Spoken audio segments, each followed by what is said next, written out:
porque agora chegou a hora de Lisca explicar pra gente. Maria. A gente vai chegar no jogo na segunda-feira contra...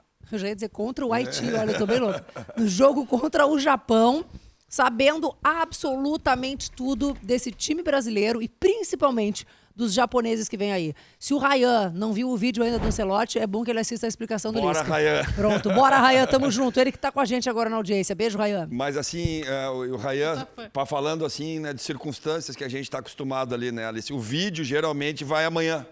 Né? Eles ainda, ontem que o Japão garantiu a vaga, então amanhã deve ter uma reunião antes do treino, né, do pré-treino, 2 dias antes, e aí o treinador ou o auxiliar passa para os jogadores, né, as características, as positivas, as negativas e tudo do adversário. Então ainda não é o momento que os jogadores viram o vídeo, né? Mas vamos lá aqui, né? O Japão, né? A coordenação coletiva do Japão é muito grande, né? E isso é um fator que no futebol atual é muito importante, né? A conexão entre os setores, né? As relações socioafetivas aqui pelas beiradas, eles jogam com 2 alas. Relações socioafetivas. Eu queria Desculpa. Que não. Porque assim, eu tenho um filho de 11 anos e na escola a pedagoga ela fala muito isso. Ela fala isso? A gente tem que ter atenção ao socioafetivo das crianças, então mas no campo eu não estou compreendendo. É assim, ó, por exemplo, a relação do ala esquerdo, né, que é o Nakamura, né, com meia esquerda, o Aeda, e com o Ueda, que é o centroavante. Essa relação deles de esse aqui passa, esse faz o pivô, esse aproxima de frente para fazer o passe, é que essa relação entre eles faz com que o crescimento deles potencialize cada um e apareça a característica. Então, quando é a relação entre os setores, no vocabulário moderno do futebol se fala as relações socioafetivas. Não, assim, e falando nisso, isso deve ter a ver com organização também, né? Porque, obviamente, a proximidade entre os jogadores. Tem pergunta pro Lisca. Roda a pergunta na tela aí, vamos ver. Talvez tenha a ver com isso que ele está falando. Lisca, todo mundo diz que o Japão é um time organizado. Mas o que representa isso dentro de campo? Como que a equipe japonesa se organiza dentro das 4 linhas? Aí, ó, é disso que tu tá falando, né? Exatamente isso, né? De ter movimentos, né, pré-estabelecidos, Alice, que são repetidos. Tu vê quando o time é organizado, quando ele começa a fazer ações que elas se tornam rotineiras e sejam vantajosas para eles. Por exemplo, esse ala esquerdo, Nakamura, ele ataca muito e ele é destro, né? Aqui nós já vamos ter um problema. Isso que eu sentei hoje, Alice, fui encaixar a marcação do Brasil no Japão e a marcação do Japão no Brasil. Aqui, por exemplo, nós temos o Danilo, né? O Danilo, o Marquinhos e o Gabriel. E o Danilo, ele faz um lateral baixo, um lateral como um terceiro zagueiro. Nesse jogo, como eles têm um lateral, um ala que ataca muito, automaticamente ele vai bater com o Danilo. Por quê? Porque se a gente botar o Ryan para descer com ele, no jogo contra a Escócia, o Ryan marcou o lateral esquerdo. Só que o lateral esquerdo joga mais baixo. O do Japão, como ele é um ala, ele joga lá em cima. Se tu botar o Ryan para baixar, ele vai ter dificuldade para fazer as transições e jogar ofensivamente. Se tu botar o Danilo aqui para marcar, não é muito a característica dele. Então, esse meio aqui, o Bruno Guimarães vai ter que ter uma atenção, né? O Casemiro divide esse outro meio que eles jogam 3 zagueiros, 2 volantes, 2 meias por dentro, meias atacantes e 2 alas bem espetados, fazendo amplitude. Então nós temos que cuidar também as inversões, né? Quando a jogada está desse lado. Esse jogador já está na última linha para receber essa inversão. Eles fazem muito bem isso. Esse jogo por dentro e depois por fora. Então a preocupação é desse encaixe coletivo deles. E a gente, como está achando um time, recém achando um time, os nossos processos coletivos ainda não tão amadurecido como o deles. Tá, eles vêm na retranca. Tem pergunta sobre defesa japonesa. Fala, Lisca, tudo bem? Meu nome é Denner. E eu queria saber o que a gente pode esperar da seleção japonesa defensivamente. A gente já viu que eles atacam muito bem, mas defensivamente, o que a gente pode explorar desse time? É o Denner, né? Denner, eles marcam. Aí a variação deles é muito interessante, porque assim como eles atacam no 3-4-3, que pode se transformar num 3-6-1, né? O 3-4-2-1, né? Os números eles variam, o importante são as funções. Mas quando eles descem, eles baixam muito, né? E fazem essa linha de 5, transformam aí uma linha de 5 protegendo né, toda a amplitude da última linha, né, a amplitude do campo, né, essa linha bem, e baixam também numa segunda linha de 4, com só um atacante, e eles marcam bloco médio, baixo também. E o que chama a atenção é essa puxada de bloco, que a gente chama, quando essa bola dá o passe para trás. E principalmente nas beiradas do campo, a gente vê o time deles subindo com muita efetividade. Como é que a gente fura essas linhas de 5 e outra de 4 na frente? Quem é que vai furar isso aí? Bruno Guimarães e Lucas Paquetá. Bruno Guimarães, Lucas Paquetá, o Matheus Cunha, né, fazendo essa função que a gente vem destacando, né? Voltando, né? Voltando atrás, tirando essa referência, né? Abrindo, né? Quem salta no Matheus Cunha, se os volantes vão bater volante com volante? Saltou o zagueiro central, temos o Vinícius Júnior e temos o Ryan para fazer as penetrações. Esse jogo vai exigir um pouco mais do Danilo. Ô Lisca, tu não seja queridinho demais comigo. Eu chutei aqui. Não, chutei, mas é não. isso aí, eu disse dentro da minha convicção. Não, mas é isso aí. Por isso que já acertou. Por isso que tu é jornalista, eu sou Não.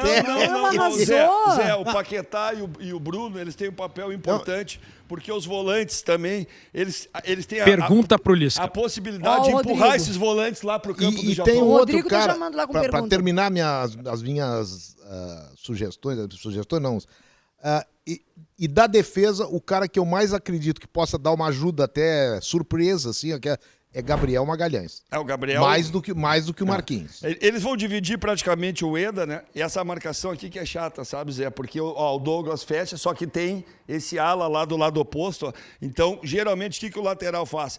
Ele fecha, este cobre o lateral, este cobre o zagueiro, este cobre o outro zagueiro. Só que nesse jogo, nós temos que ter uma atenção com uma amplitude maior lá do lado oposto. E esse meia do Japão joga muito por dentro. Então, Casemiro e Bruno vão ser importantes para fazer essa contenção aqui por dentro, né? E o Matheus também vai ter que ajudar nos volantes. Vai ter que voltar, Matheus. Agora, o vai seguinte, ter. ó, o Rodrigo tá lá, vai ter que se despedir da gente, porque tem as suas outras demandas lá pra dar conta, mas tem pergunta pro Lisca antes de ir embora, né, Rodrigo? Eu tenho uma pergunta antes de migrar para o Gaúcha na Copa com o Lucianinho.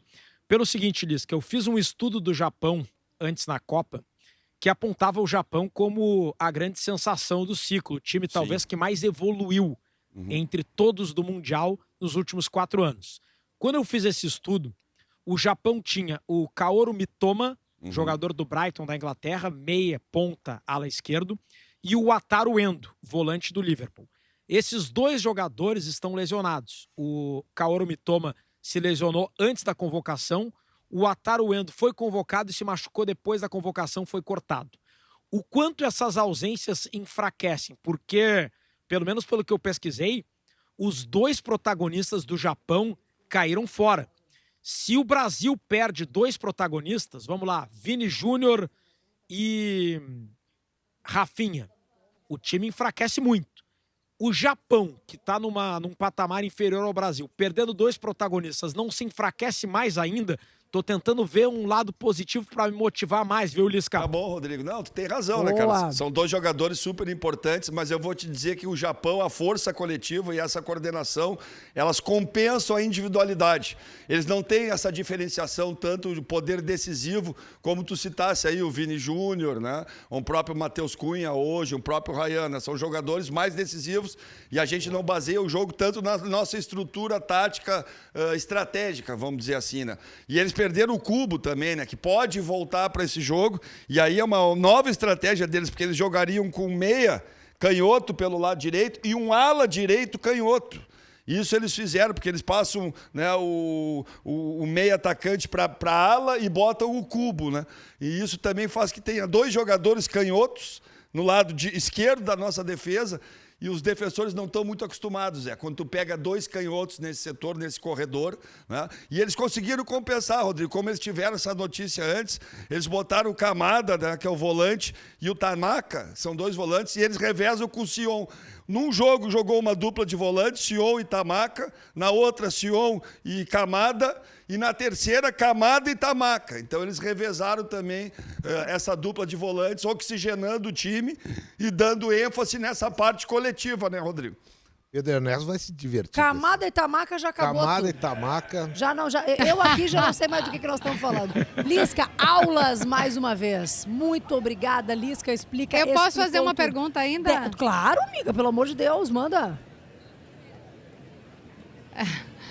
Eu queria perguntar para o Lisca se ele pudesse escolher o maior ponto de atenção. Onde é que a gente não pode bobear diante disso tudo, do compilado que ele trouxe para a gente? Onde é que tem que ser a maior atenção da seleção brasileira? Kelly, eu acho que no nosso lado direito defensivo, né? Ali como eu falei ali no início, o Nakamura é um jogador de muito apoio, ele é destro, ele vem para dentro, né? Então os alas deles dão essa amplitude e nós batermos lateral com lateral por esse lado não é a característica do Danilo, né? O Danilo tem jogado como lateral base, terceiro zagueiro. O Ryan, apesar de ter marcado muito nesse jogo, ele enfatizou isso na coletiva, o Rodrigo viu também, né? O Mister pede primeiro para mim marcar. E uma coisa que me chamou a atenção ali no quadro, né, do Copando, tinha 2 desarmes e 2 interceptações de um atacante. Para te ver como que a gente está vendo já o jogo diferente também. Nós, antigamente não apareceria isso de um atacante. Né? E a gente fez o gol com ele roubando a bola numa pressão. Então, eu tô preocupado com esse lado, Kelly. E desse lado eles vêm e inverte lá para o outro ala direito, né? Que é o nome do cara é difícil, é Saiguaia. Saiguaia, né? Se não jogar Que tem o Sai Guarabira. E essa amplitude deles, que ele não é fácil de controlar, porque eles aí têm 2 meias por dentro, que jogam no intervalo ali entre zagueiro, lateral e volante. Bem no intervalo. E eu já joguei contra times assim, esse 3-4-3, para o volante marcar esse meia e não tomar a bola nas costas. Bola nas costas é ótimo, né? Não tomar essa bola. Literalmente. Essa bola entre linhas, fica 2 volantes mais 2 Beijo, meias. Atlântico. Então eu estou preocupado com essa amplitude deles e com a agressividade quando eles roubam a bola. Mas Eu não gosto do Lisca preocupado, então eu, inclusive, vou mudar de assunto, porque eu não estou gostando dessa Mas tem preocupação um outro toda. lado. O Lisca está nos fazendo cautelosos. Não, tá certo. é o meu papel de advogado do diabo. Tá, aqui, mas né? e aí é o Tem seguinte. razão, tem razão. E se esses alas do Japão, que são realmente bons jogadores, e sobre eles repousa muito das expectativas e do jogo japonês, eles vão pra frente. Só que atrás deles tem um cidadão chamado Vinícius Júnior pela esquerda. Não tem. E o Ryan, que cumpriu tantas funções defensivas, ele vai estar pelo ataque. E do lado do Ryan pode se juntar mais gente. Ali pelo lado do Vini, o Paquetá sobe. E pelo lado do Ryan pode que o Matheus Cunha dê uma caída, ou o próprio Bruno Guimarães. Então, Perfeito, Zé. Vamos só jogar. Como a gente falou em bola nas costas, eu gostei. Sim, mas a minha concepção é que os japoneses estão se preparando há muito tempo para esse jogo. Há muito tempo. Porque eles sabiam que existia essa possibilidade. E esse jogo pode ser um divisor de águas naquilo que tu falou, no encontro das curvas. Pode. A minha crônica de hoje, Lisca, ela fala sobre do isso? feijão com arroz contra o sushi. Aí, perfeito, ali, sabe? Existe uma coisa que é nato. E a gente não pode ficar sempre apostando nisso, porque a gente está no tempo, né, Zé? Como ele fala, Sim. tem uma curva descendente do Brasil e uma curva ascendente do Japão. Mas tem uma coisa que é nossa, que é a capacidade de improviso. Perfeito, O Ryan perfeito. não viu o vídeo ainda, mas o Ryan joga futebol no campinho de terra. Perfeito. Desde que ele tem 2 anos de idade, Perfeito, entendeu? Alice. Então, assim, isso é uma coisa que eu acredito muito nessa alma na hora que o jogo acontece. Perfeito. Talvez seja até meio, inocente da minha parte. Não, mas isso tudo é o que é o nosso, Torcedora, o que é o nosso forte, tu talvez. tem razão. Mas a gente precisa ter uma organização para isso aí, tá? Acontecer. Aflorar, entende? E a gente se Perfeito. preparar contra o adversário, contra quem a gente vai guerrear, é inteligente, né? Sem A dúvida. gente não pode ir assim. E eu acho que o Japão vai fazer o quê? Ele não vai dar o espaço que os outros times deram para o Brasil. Não tem problema, vamos furar. Ele vai